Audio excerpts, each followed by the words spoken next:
थोड़ा सब्र रख, अभी इम्तिहान जारी है। वक्त खुद कहेगा।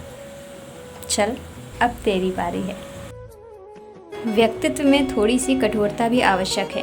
कभी कभी आपके अत्यधिक सरल स्वभाव और मीठे शब्दों को आपकी निर्बलता अथवा आपका ढोंग भी समझा जाता है। कर्म का थप्पड़ इतना भारी और भयंकर होता है कि हमारा जमा हुआ पुण्य कब खत्म हो जाए पता भी नहीं चलता। पुण्य खत्म होने पर समर्थ राजा को भी भीख मांगनी पड़ती है। इसलिए कभी किसी के साथ छल कपट करके किसी की आत्मा को दुखी ना करें। क्या आप जानते हैं दिवाली पर माँ लक्ष्मी और श्री गणेश की पूजा एक साथ करने की वजह क्या है? चलिए आपको बताते हैं। धन और बुद्धि का संतुलन। ज्योतिष के मुताबिक माँ लक्ष्मी को धन की देवी और भगवान गणेश को बुद्धि का देवता माना जाता है। इसलिए धन और बुद्धि का संतुलन बनाए रखने के लिए इन दोनों की पूजा एक साथ की जाती है। धन के साथ बुद्धि का होना ज़रूरी कहा जाता है कि धन आने के बाद व्यक्ति की बुद्धि खराब हो सकती है। ऐसे में धन के साथ साथ शुद्ध बुद्धि होना भी ज़रूरी है।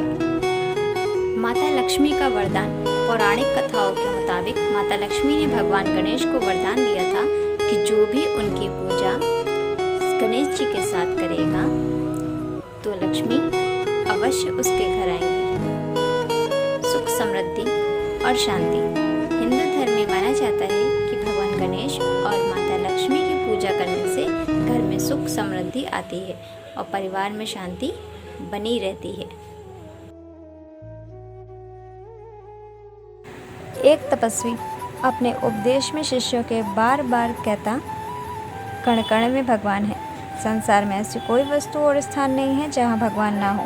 प्रत्येक वस्तु को भगवान मानकर उसे नमन करना चाहिए। यही उनकी शिक्षा का निचोड़ था। उनका एक शिष्य कहीं जा रहा था। सामने से एक हाथी तेज़ी से दौड़ता हुआ आया।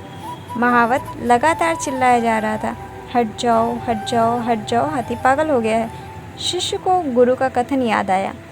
वह वहीं खड़ा रहा, यह सोचकर कि मेरी तरह हाथी में भी भगवान का वास है। भगवान को भगवान से कैसे डर? वह रास्ते के बीच में ही डरा रहा।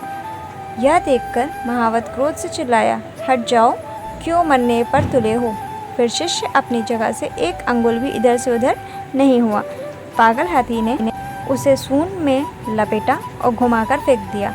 बेचारा घायल शिष्य वहीं पड़ा रहा, कराता रहा, पर उसे अधिक पीड़ा इस बात की थी कि भगवान ने भगवान को मारा। उसके सहपाठी उसे उठाकर आश्रम में ले गए। उसने गुरुजी से कहा, आप तो कहते हैं कि प्रत्येक वस्तु में भगवान है, देखो हाथी ने मेरी कैसी दुर्गति की। गुरु ने कहा, यह सत्य है कि प्रत्येक वस्तु में भगवान है। निश्चय ही हाथी में भी भगवान का वास है, परंतु महावत में भी तो भगवान है। तुम उसकी चेतावनी सुनकर मार्ग से हट क्यों नहीं गए? गुरु की बात सुनकर शिष्य को अपनी भूल का एहसास हुआ। शिक्षा।